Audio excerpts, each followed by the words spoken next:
Peter, really we're talking about college football here and maybe to a smaller extent college basketball. And college football has become unrecognizable to traditional fans, right? You've got players switching teams like free agents. You've got players making millions from endorsement. UC Berkeley is part of the Atlantic Coast Conference. And all this comes down to a court decision that allows college athletes to profit off their name, image, and likeness. Is that right? Yeah, the floodgates really opened back in 2021. That's when the NCAA let athletes profit from what are called name, image, and likeness deals. And it also changed the transfer rules, which let athletes in the big time revenue sports move more easily from school to school.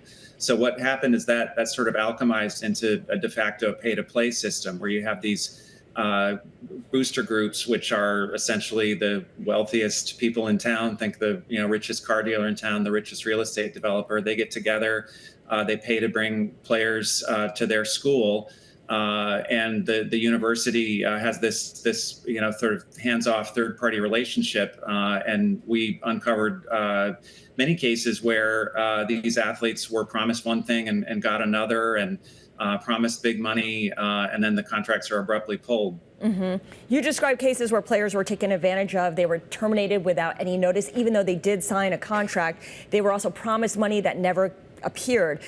What kind of role does the NCAA or Congress play here? I know there's been a lot of hearings in Congress, but what's come out of any of that?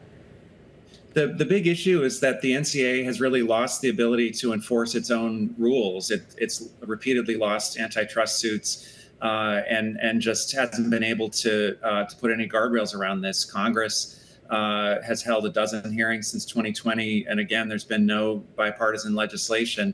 And what's really missing is anyone representing the players. The coaches, administrators are professionalized now in college football. They make salaries. Even the assistant coaches in college football hire agents and negotiate salaries from $400,000 to $2.5 million.